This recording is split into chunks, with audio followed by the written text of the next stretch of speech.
So basically today's tutorial is for those people who are using QGIS for the first time.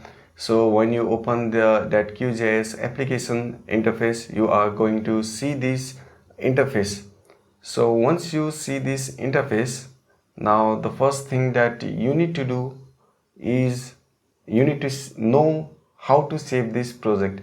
Look, you can see in this top left, untitled project. Untitled project means you have not saved this project. So the first thing that a beginner should do is you need to know how to save your QGIS file. So to save this QGIS file, you can simply go to this, click on this home kind of icon called save project, or you can simply press Ctrl yes. And now you need to go to the directory where you want to save it. So for me, this is the directory where I want to save it. Just give it a name. Okay, I have given the name. And save as type, just keep it by default, this QGZ. Just keep it by default. Just click on save. Now after saving it, you can see here the name has been changed from untitled to the name that you have given, so basic. So congratulations GIS users, you have able to do a small task, the most basic foundation tasks in QGIS. So now what are the topics that we will be covering today? So that was the first thing we did. Now we are going to load the data and do some basic stuffs here. So these are the topics that we will be covering today. So for this, now first we'll learn how to load the data. So basically, you know that there are two kinds of data, vector data and raster data. Now I will be teaching you how to load the vector data first. Simply go to layer and remember one thing: when you load that data into this QGIS, they are called layers, in the form of layers. So we are going in layer, and now we are going to add the layer. So we are going to this add layer option. Which kind of layer? Vector layer. So we are going to go on add vector layer. And now this is the option to browse, and browse means where your data is located. Now we need to show that directory to the software. Simply click on this three dot icons, left click that icons, and now you go to your directory where you have kept the data. In my case, I have kept my data here. So now you need to, now you know, for the save file, there will be same file name but different kind of extension. You know that thing, yeah. And now the problem is here, which kind of data you need to select, which kind of file extension. So for this, simply you need to select this SSP file. Don't select other kind of file, just select this SSP file. Just left click that data and just click on open. And now just simply you don't need to care about this thing, just simply click on this add. Now you can see here your data has been added successfully. So now I'm going to show you the second way how you can load this vector data, the way that I prefer. You simply go to your data directory where you have the data with this file explorer option, and oh, it has gone. So now you simply just and now this is the data, save file data, and as I mentioned earlier, you need to target for this .csv file only. Just click this and just drag it, click it and just drag it and just release it. Now you can see here, now your another data has also been loaded here. This is how you load the data. So now now you can also see here. So this is the way to load the data. This is the same data, I have loaded it twice. Now if you are done with this, now I will be showing you how to load the raster data. Again, you need to go to this layer, go to add layer, add raster data. Raster layer means we are going to load raster data, then we will go here. We are going to load vector data, we will go here. But I have seen many students that when I tell them to add the raster layer, they go to add this add vector layer. So don't do that thing. A beginner may do sometime. Just click on this add raster layer, just left click there. Now again browse, just click on this here three dot icons, then which is the data that you want to load here. For the case of raster, it's quite simple because there are lots there is only one kind of extension, that is .tif or .gotif or .netcdf and other things. So having only one file, I will be selecting just this. Just select it, just click on open, just edit. Once you edit, now you will be able to see your data. This is the raster data. You don't care about this thing, 59 to 998. This is the elevation range. For here you don't need to care about this thing, and another tutorial we will cover about this raster data. So this is the basic thing that you need to understand. Now other thing that you need to understand here is about the layer concept. So suppose here are 3 layers. Now just if you just untick it here, it will be removed. If you untick it, another layer has not been displayed. If you untick this, and this layer has also gone. So this is how this tick and untick thing works. And another thing that I want to tell you is that I want to add one data and show you first.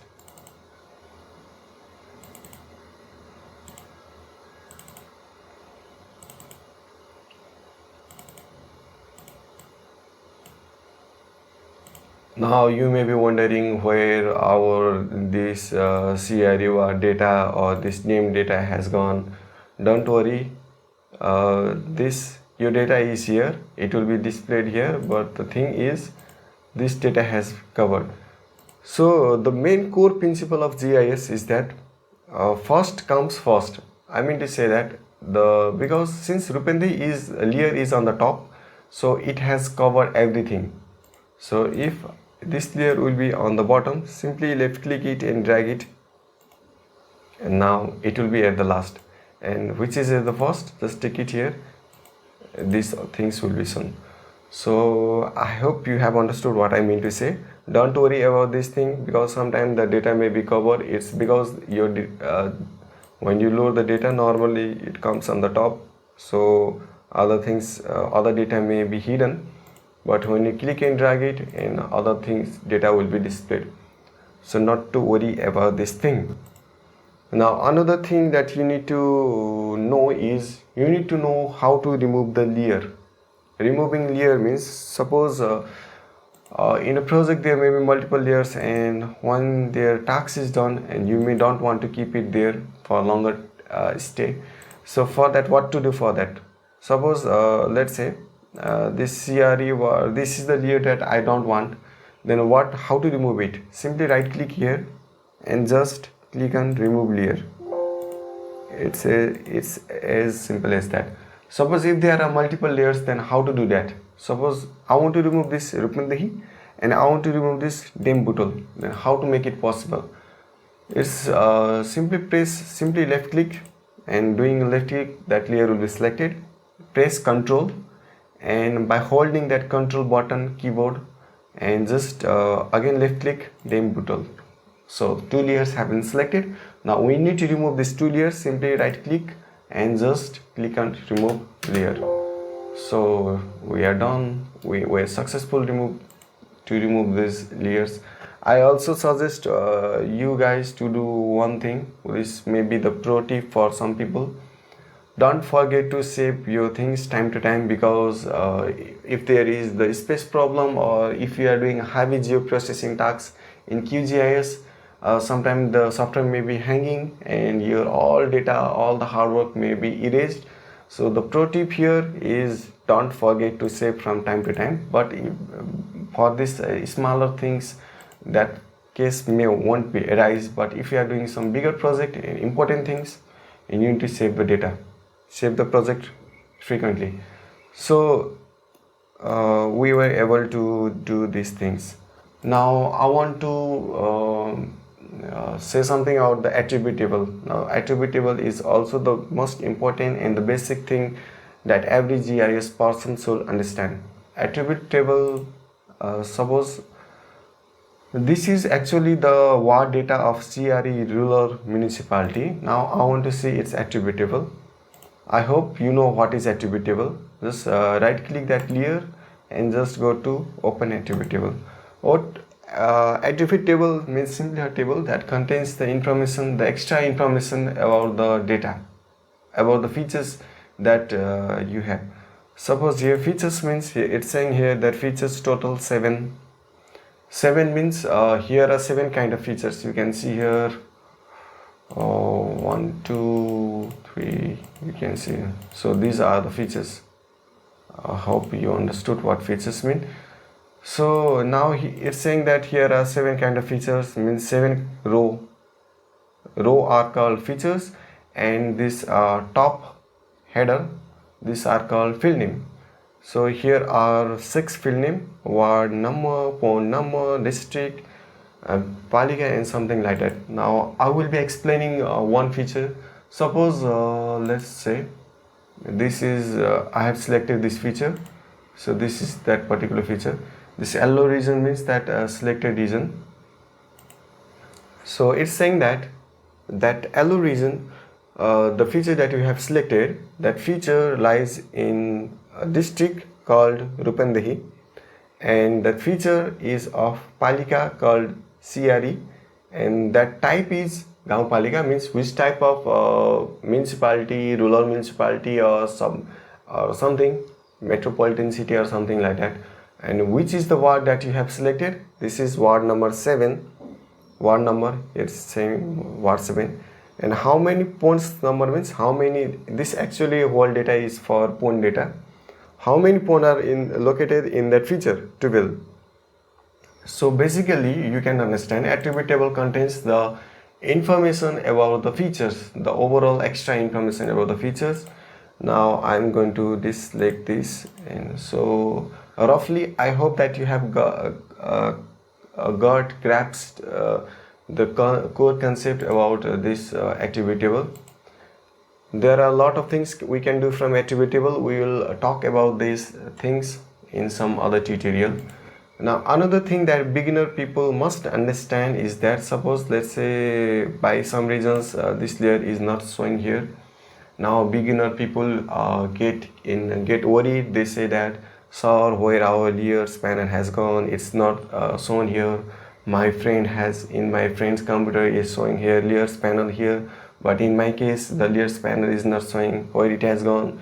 The students become worried about this thing. You don't need to worry about this thing.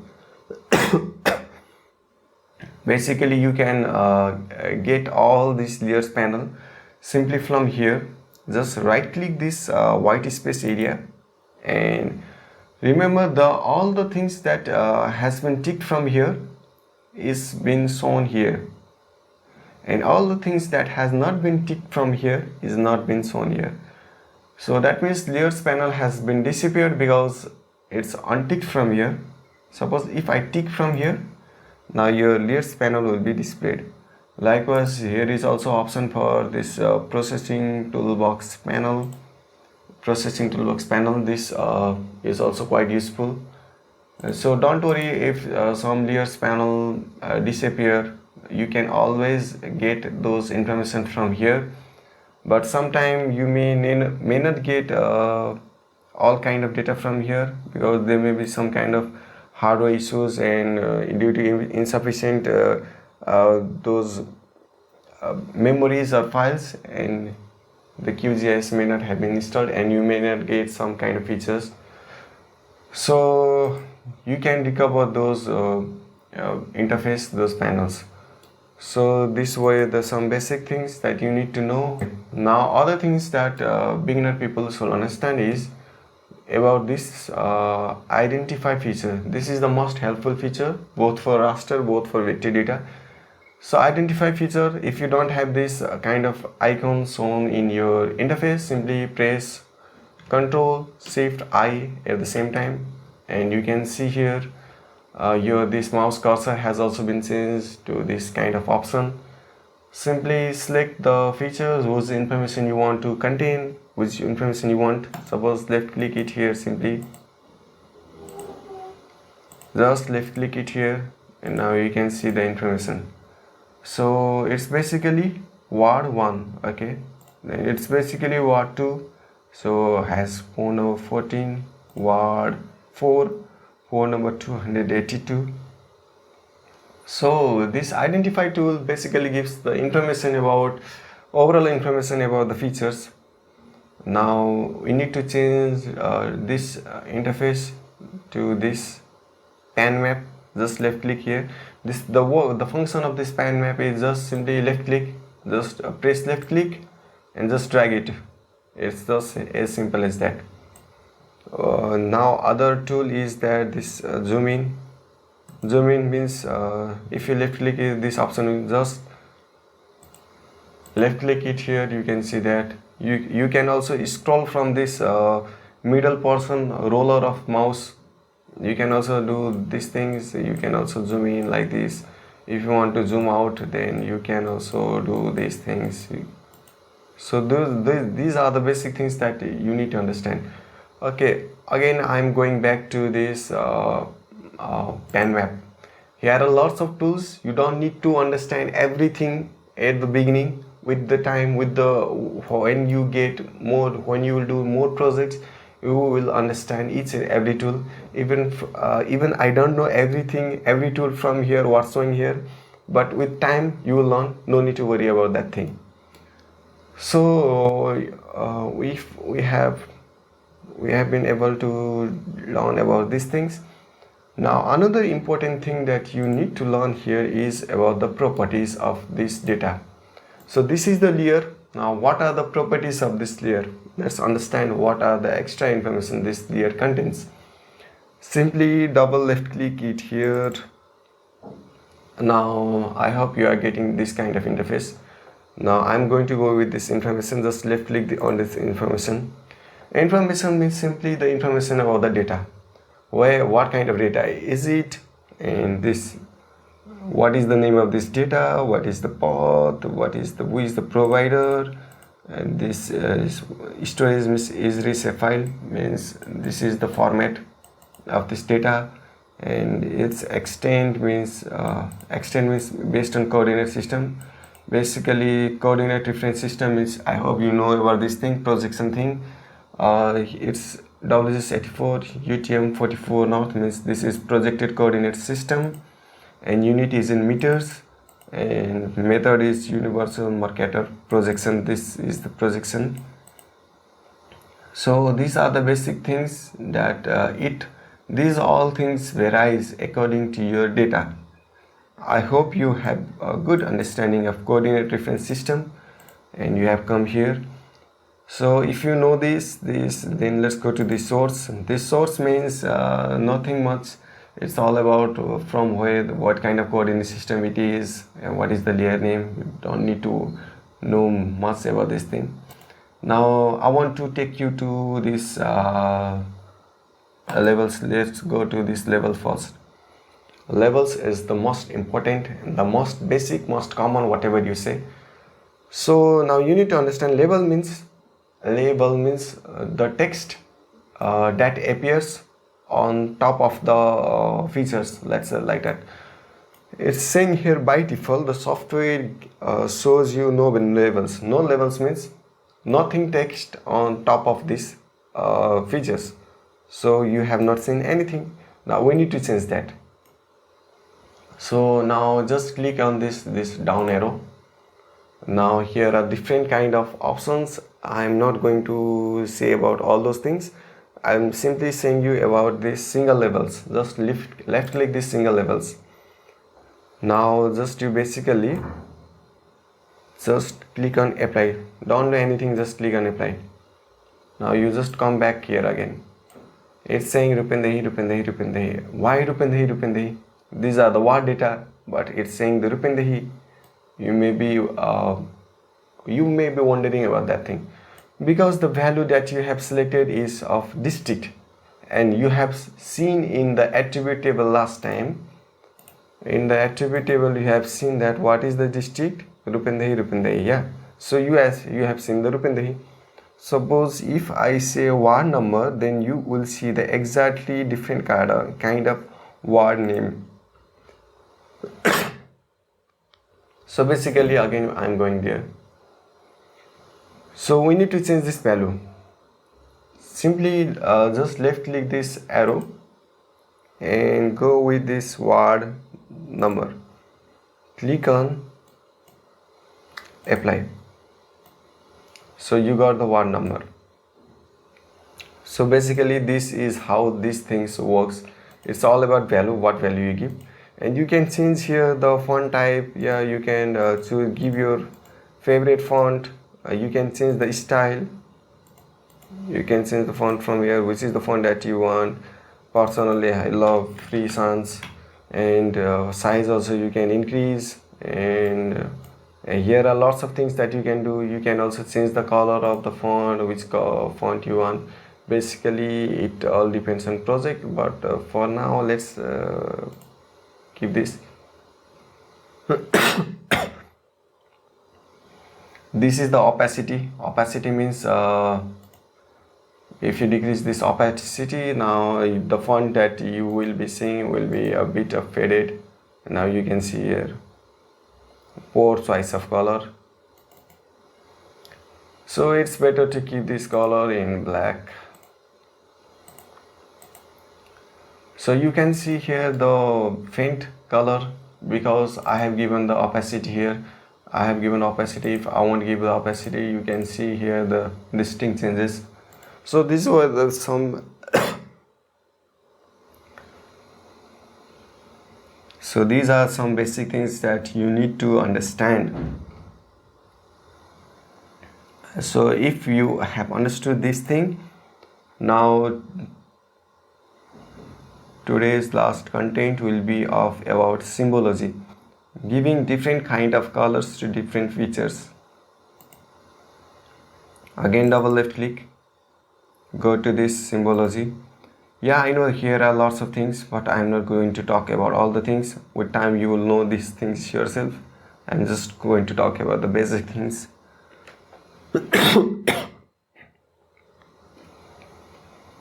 So symbology means giving the decoration kind of things, giving different kind of colors to the features. By default this orange kind of color has been come to this to your data. I want to change this color. Simply left click here, this arrow. Suppose let's say yellow is the color that I want. Just click, and don't forget to click on apply, because if you select value and won't apply, then your changes are not going to be visible. So make sure of that thing. So this is how you change the color. You can also notice one thing. Let's say this is for the single symbol. Just click it here. If you see here no symbols, means no symbols, no color, and click on apply, nothing is going to be visible. If you say single symbols and give color and apply, a single color will be visible. I hope you are understanding. If this will be a live class, then there will be two-way kind of interaction, but I hope you are understanding from there. Now it's about again left click it here, go to categorized. Categorized basically means the categories. This is just left click it there.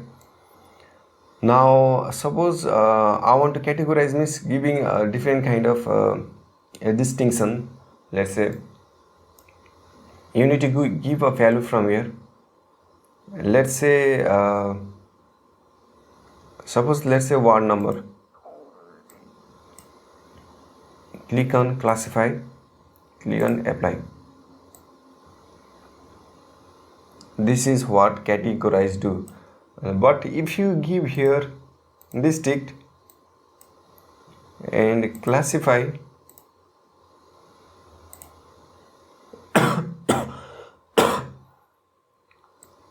you are not going to say anything. So remember, for this in your attribute table you need to choose that value that has a unique value. like ward number, like phone number, only the different categories. Okay, phone number has also not worked. Ward number.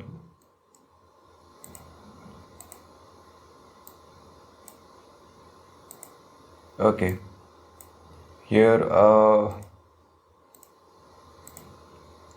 you can also always select this thing, just delete it. Phone number, don't forget to give this classify. Without classifying you are not going to see the things. Just click on apply. So these are how the things work basically. So there are lots of concept about this rule based symbology as well. I have prepared a separate tutorial for this rule based symbology. So these are the basic things that every GIS beginners should learn at first, because this learning GIS is a journey. It's not a kind of race, it's a marathon. Every day you need to learn something to get better in this software, in this let's say in this domain. So don't get panic that if your friends know more, or if your friends have more knowledge about this. You just start work each day, at the end you will reach there. So for the beginners people, these are the some very basic things that you need to learn. Beyond this, I have some suggestions for you people. Then what are the other steps that we can follow to get better in QGIS? So having knowledge of these things, and now I personally feel that you need to learn about spatial selection, or you can say that feature selection.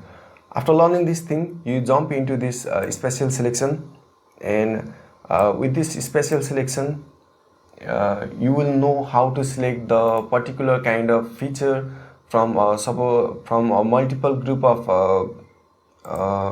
shape file. You will get more confidence by doing this thing, and then after that I suggest you to make this study area map. Making study area map is very simple, and the more the projects you make, the more confidence you get, and the more you have output and you have more confidence. I always believe that learning GIS is all about projects. It's not about knowing about how this toolbox works and other things. It's about making the projects. You prepare one project in your mind and you go for the project, and if while you are making for the project, you will on the way, on the journey, you will learn at the end you will definitely learn to how to use the toolbox. So my personal suggestion is just don't go just don't fall in that tutorial hole. And in that tutorial loop, just don't go about learning how this toolbox works and something like that. Just go for the project. If you will make the project, you will know about the tools, and at the end you have the and you will also have the some products to show. So after learning the study area map, and you can jump into make some other projects, make do some data visualization things, spatial analysis. I have made some these tutorials. Both tutorials are available in this my YouTube channel, or you can also find this in other channels. So these were my suggestions. So thank you viewers for watching this tutorial. We are going to meet soon in other upcoming tutorials. So thank you for your time. Thank you everyone.